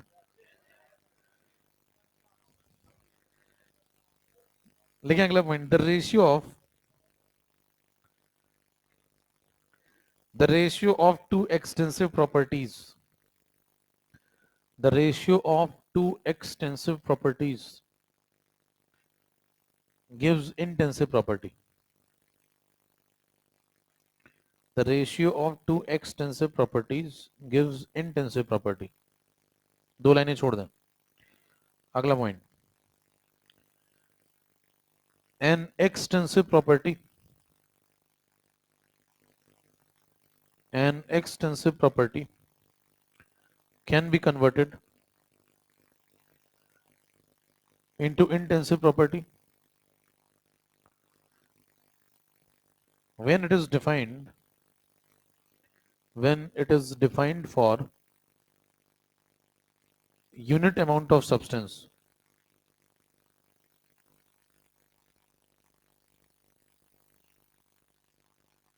Unit amount of substance. क्या कह रहा है समझिए दोनों बातों. पहली बात पे आइए. पहला कह रहा है जैसे आप डेंसिटी लिखते हैं. डेंसिटी क्या होता है? Mass upon volume. मास कैसा है? डिपेंड करता है एक्स है. वॉल्यूम दोनों एक्स को डिवाइड कर दो तो ये क्या बन गया? ये इन है. तो सेम फैक्टर आएगा तो कैंसिल हो जाएगा, इसलिए ये इन है. एक और ये वहां लिखना जान में पहली तीन लाइन छोड़िए. अगला जो लिखा है उसमें देखिए क्या लिखा हुआ है. अगर हम किसी एक्स को इन में कन्वर्ट करना चाहते हैं तो उसको अपनी आदत बदलनी होगी. कैसे है? उसको एक यूनिट अमाउंट पे डिफाइन करा दीजिए. समझ रहे हैं? उसका टाइम फिक्स कर दीजिए कि इतने से इतने ही है. जैसे उदाहरण के तौर पे बताइए मास कैसा है. मास अगर आप पर यूनिट वॉल्यूम ले लें तो क्या मैं देखूंगा ही यूनिट वॉल्यूम का. जब तुम्हें यूनिट वॉल्यूम का ही देखना है तो कितने वॉल्यूम का देख रहे हो इस बात से क्या फर्क पड़ता है? ध्यान दीजिए क्या बोल रहा हूं मैं. अगर मुझे यूनिट वॉल्यूम का ही मास देखना है तो कितना वॉल्यूम दिया है आपको उस बात से क्या फर्क पड़ता है? तुम्हें जब इतने इतने से मतलब है यूनिट अमाउंट से, तो अमाउंट कितना है उस बात से फर्क पड़ना ही बंद हो गया, क्योंकि तुम्हारा मतलब ही अब यूनिट वॉल्यूम से है. यूनिट वॉल्यूम के अंदर जो मास होगा उसी को क्या बोलते हैं? वही तो डेंसिटी है. कोई पूछे डेंसिटी क्या होती है? मास पर यूनिट. तो इसी को क्या बोलते हैं हम लोग? ये क्या बन गया? इंटेंसिव. कैसे बना इंटेंसिव?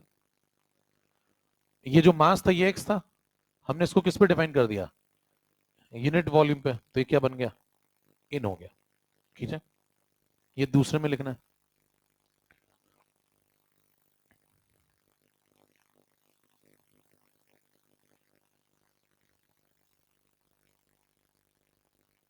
जैसे उदाहरण के तौर पे और भी ढूंढ सकते हैं आप. एक दो और देख लें फिर नोट करें. मान लो आपसे कहता है मास कैसा है, तो मास पर यूनिट वॉल्यूम कैसा है? ठीक है. अगर आपसे कहता है वॉल्यूम कैसा है? बता नहीं पा रहे, कुछ ही बोले आधे आधे.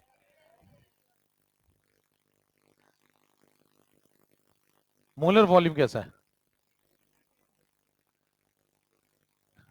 कि मैं नहीं खेलूंगा. हीट कैपेसिटी कैसा है? महिला अलग बोलनी, पुरुष अलग बोलना है.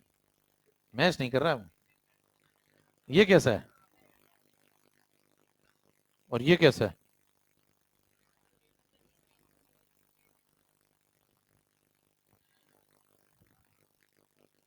बताइए जरा इन दोनों में क्या डिफरेंस समझाया जाएगा. इधर वाली जो पार्टी है वो सब कैसी है? इधर वाली जो पार्टी आपको लिखी गई ये सब अमाउंट पे डिपेंड करती हैं. ये सब एक्सटेंसिव है. चेक करिए. Mass, volume, heat capacity. Heat capacity की परिभाषा आगे पढ़ेंगे भी डिटेल में, लेकिन हीट कैपेसिटी फिजिक्स में आपने थोड़ा बहुत तो पढ़ा ही होगा. कोई सब्सटेंस है, उसका टेम्परेचर 1 डिग्री से बढ़ा दो, उसके लिए जो हीट दोगे उसको क्या बोलोगे? Heat capacity. सब्सटेंस कितना लेना है? कुछ भी ले सकते हैं. हीट कैपेसिटी का मतलब सब्सटेंस का अमाउंट फिक्स नहीं है. अब इधर आ जाइए. ये तीनों कैसे व्यक्ति हैं? एक्सटेंसिव. इनको इंटेंसिव में कैसे कन्वर्ट किया? इनको यूनिट अमाउंट पे डिफाइन कर दिया. देखिए मास देखा लेकिन किसका? यूनिट वॉल्यूम का. तो अब वो उसको अमाउंट से कोई फर्क पड़ेगा नहीं. वॉल्यूम देखा लेकिन किसका? 1 मोल का. जब एक ही मोल का देखना है तो कितने मोल है इस बात से क्या फर्क पड़ता है? समझ पा रहे हैं? स्पेसिफिक हीट कैपेसिटी आपको लिखवाया गया था, स्पेसिफिक के आगे डॉट डॉट डॉट, मोलर के आगे डॉट डॉट डॉट। ये सब कैसे हैं? इन कैसे? स्पेसिफिक का मतलब है कितने ग्राम पे डिफाइन है, 1 ग्राम पे, 1 ग्राम का ही टेम्परेचर बढ़ाएंगे। मोलर हीट कैपेसिटी का मतलब 1 मोल अमाउंट फिक्स हो गया। जब अमाउंट ही फिक्स हो गया तो तुमने कितना अमाउंट लिया उससे कोई फर्क, तो ये सब खींचे। तो ये एक्स को इन में कन्वर्ट करने का तरीका है कि उसको थोड़ा सा स्पेसिफिक कर दें।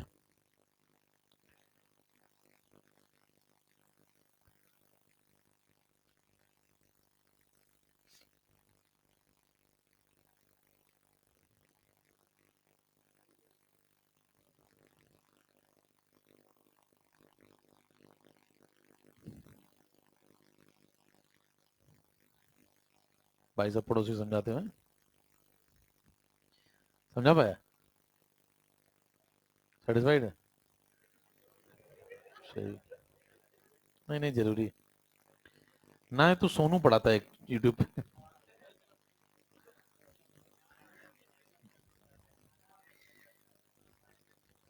कीजिए, रिकमेंड सोनू। चले, अब देखिए अगला पॉइंट है एडिटिव रूल है, डालिए एडिटिव रूल। एडिटिव रूल कौन फॉलो करता है? जो कौन जुड़ेगा, कौन सी प्रॉपर्टी जुड़ती है? नहीं थोड़ा सोच के बताइए, मतलब सीधे सीधे नहीं। जुड़ेगा कौन? जो चीजों अमाउंट पे डिपेंड करेंगे वही जुड़ेंगे। जुड़ता वही है जो अमाउंट पे, अमाउंट पे आप डिपेंड ही नहीं करेंगे तो क्या जोड़ेंगे फिर आप उसको? तो अमाउंट पे जो डिपेंड करता है वही जुड़ता है। और अमाउंट पे कौन डिपेंड करता है? जो डिपेंड करता है वो एक्स हो जाता है। तो लिखें एक्सटेंसिव के आगे विल फॉलो एडिटिव रूल। अगला पॉइंट है अलग से लिखें, नई लिस्ट एक एक्सटेंसिव प्रॉपर्टी के आगे लिखें विल फॉलो एडिटिव रूल, और इंटेंसिव प्रॉपर्टी के आगे लिखें do not follow additive rule.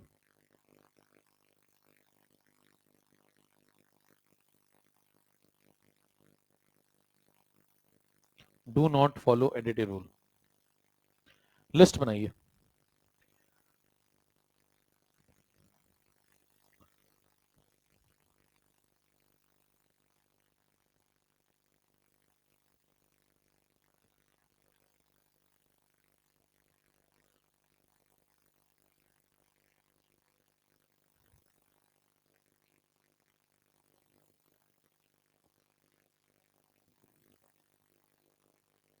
जैसे मान लें पानी का एक सैंपल लें,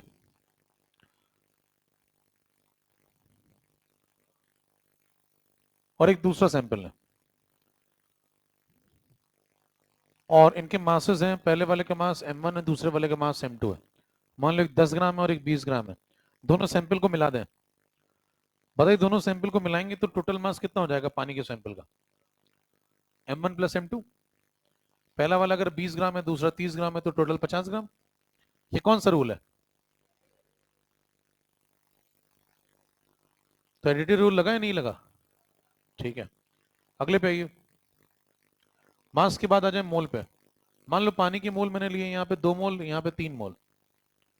दोनों को मिलाएंगे तो टोटल मोल कितने बन जाएंगे सैंपल जोड़े तो? 5 मोल। तो एडिटिव रूल है या नहीं? अगले पे आइए, वॉल्यूम पे बात करें। मान ले मैंने एक पानी का सैंपल लिया, उसका वॉल्यूम था V1 30 ml। दूसरे वाले का वॉल्यूम लिया, उसका वॉल्यूम था 20 ml। 30 ml पानी को 20 ml पानी में मिलाएंगे तो कितना हो जाएगा? 50 ml। एडिटिव रूल है। इन तीनों में एडिटिव रूल लगा क्योंकि ये तीनों अमाउंट पे डिपेंड करते हैं। और ये तीनों ध्यान से देखें, ये एक्स वाले लोग हैं।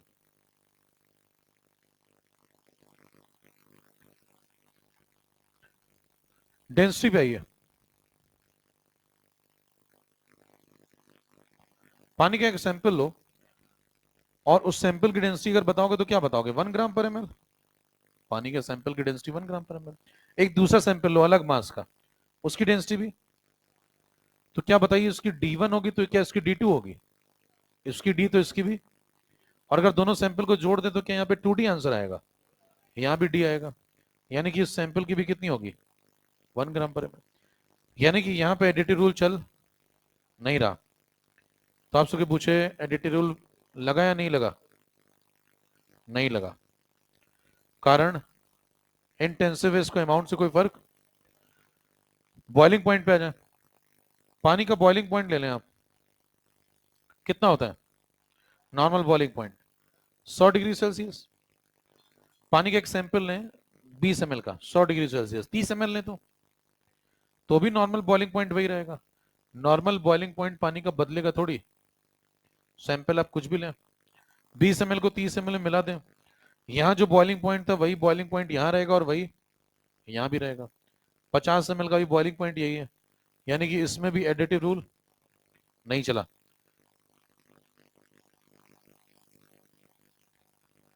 क्योंकि ये भी अमाउंट पे डिपेंड नहीं करता, ठीक है।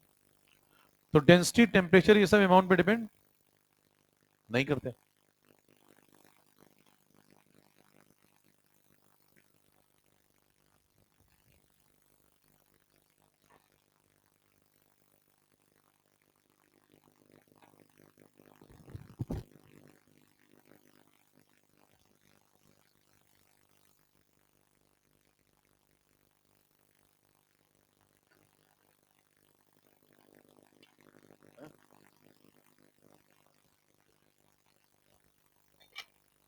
नॉर्मल बॉइलिंग पॉइंट 1 एटीएम के अगेंस्ट मेजर होता है, और जो बाकी होते हैं वो सिर्फ बॉइलिंग पॉइंट होते हैं।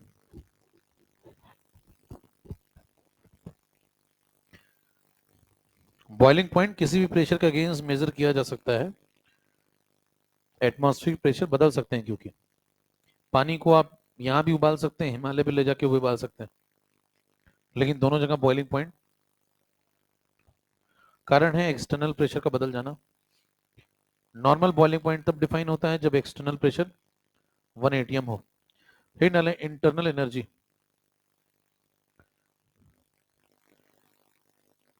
रिवीजन चालू कर दूं क्या?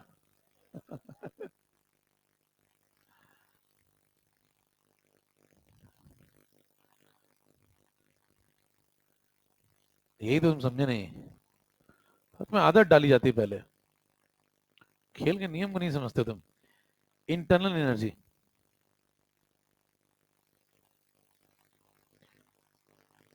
तुमने कभी देखा कि पहली बॉल पे आते ही लोग मारना शुरू कर देते थे? पहले थोड़ा देखा जाता है, सिस्टम को समझिए। पहली बॉल से मारेंगे तो फिर वही होगा, मोए मोहल्ला। तो थोड़ा समझिए परिस्थितियों को। Internal energy of a system,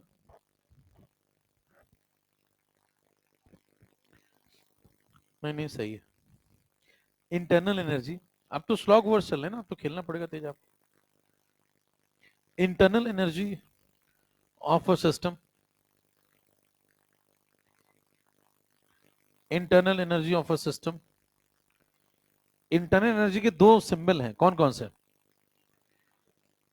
ई से भी लिख सकते हैं, और तो ई बोलेगा या यू बोलेगा, बात एक ही है।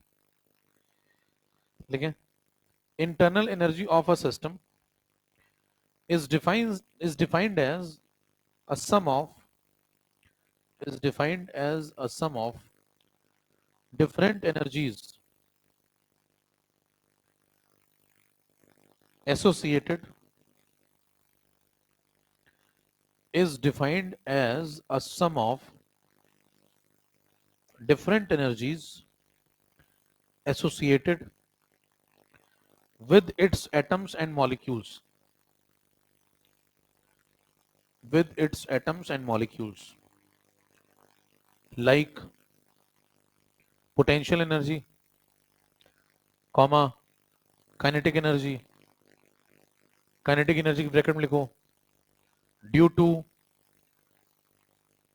Translatory rotatory vibratory motion. क्या करेगा? Translatory rotatory vibratory motion, bracket बंद, कॉमा। फिजिक्स में नहीं पढ़ा ये सब मोशन, पहली बार सुन रहे हो? देर हो गई गुरु, अब तक अगर फिजिक्स में नहीं सुना, अब तो देर हो गई है, हैं?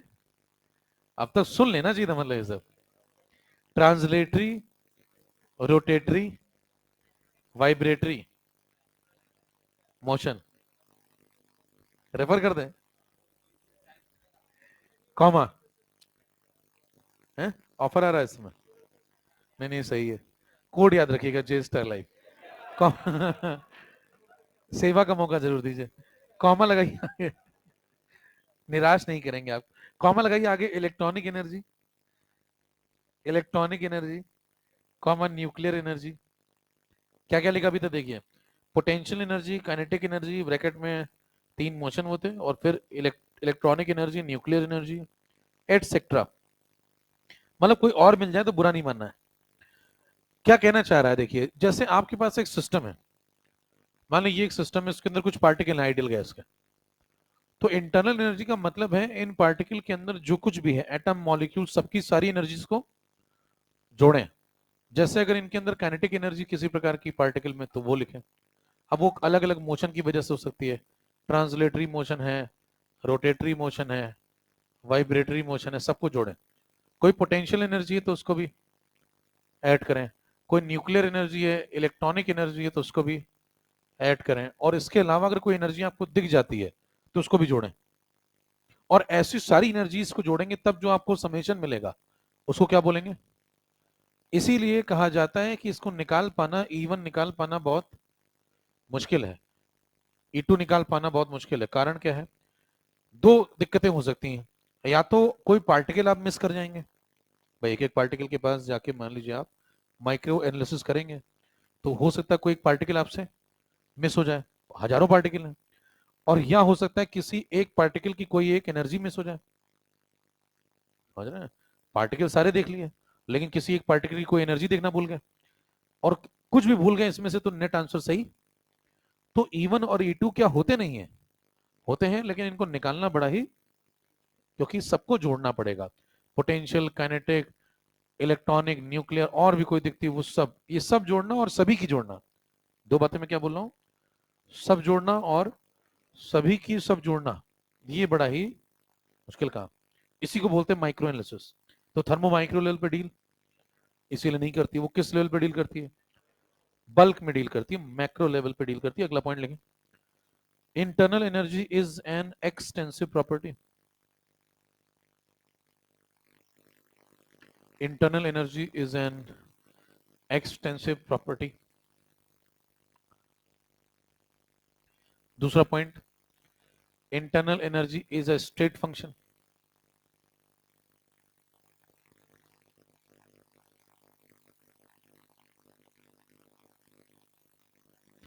अगला point, we cannot measure the absolute value,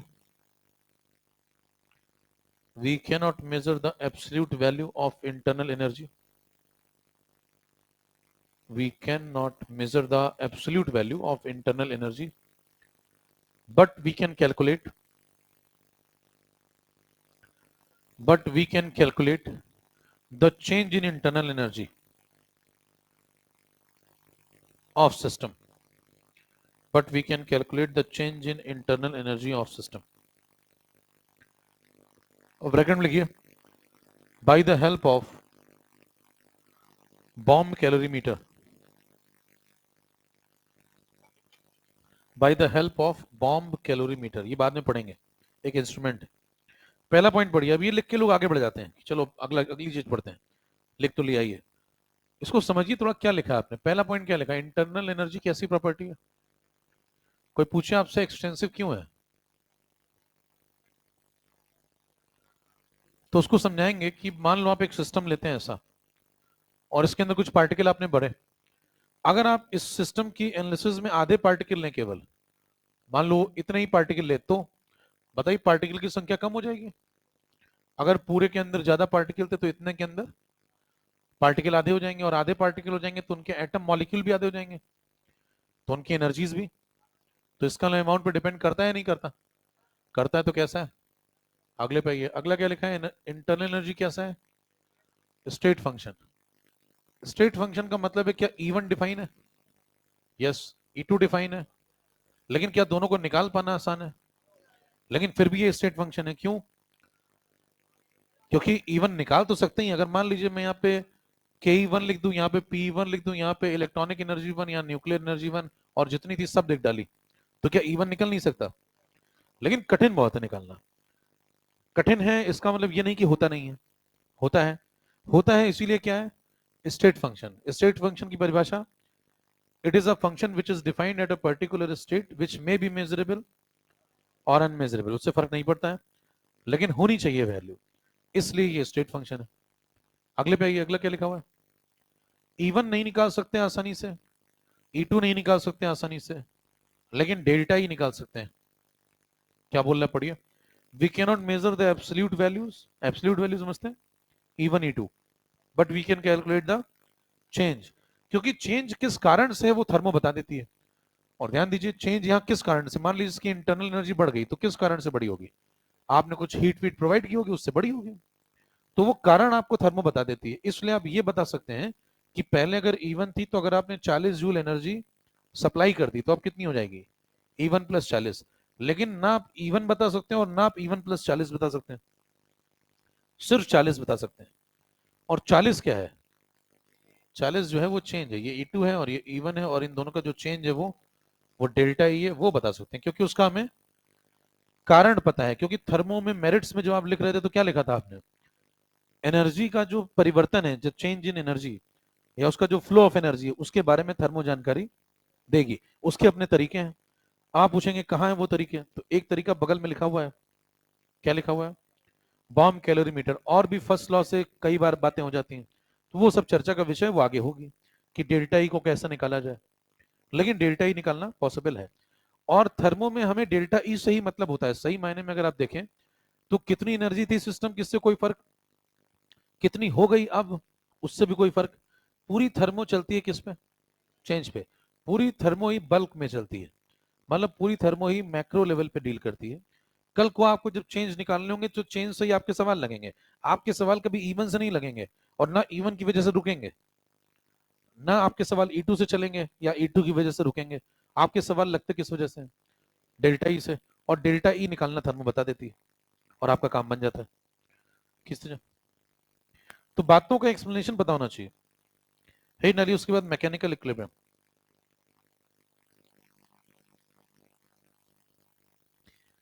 तो एक्सटेंसिव क्यों बोला, स्टेट क्यों बोला,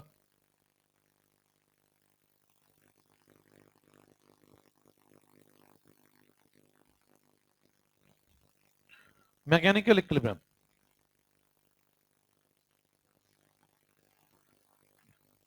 समाप्त होने वाला है,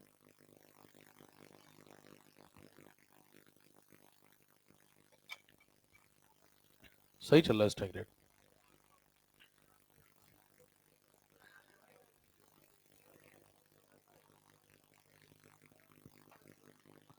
चले, मैकेनिकल इक्विलिब्रियम क्या होता है, जैसे एक कंटेनर है, इसमें बीच में एक मूवेबल पिस्टन लगा दें, ये मूवेबल पिस्टन है, मूव कर सकता है। एक तरफ इसमें गैस ए के पार्टिकल भर दें, दूसरी तरफ गैस बी,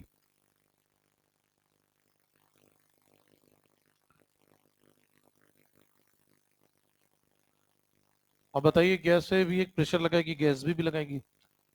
इस तरफ जो प्रेशर लग रहा है वो गैस ए का है, इस तरफ जो लग रहा है वो, ये पीए हो गया और ये पीबी हो गया। अगर आप पिस्टन को समझें जो कि मूवेबल है,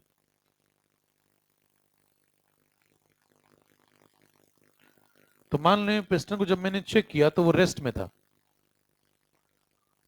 अगर पिस्टन रेस्ट में तो इसका मतलब पीए की वैल्यू ने पीबी को,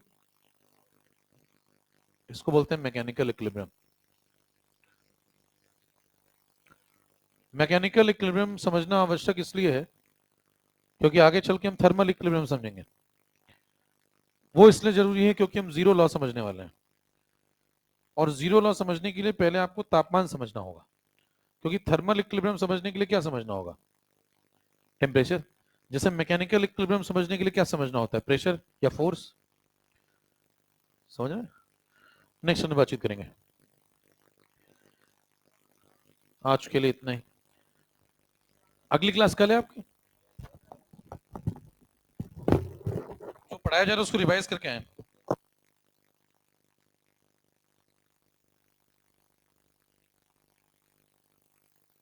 आगे क्या स्लाइड,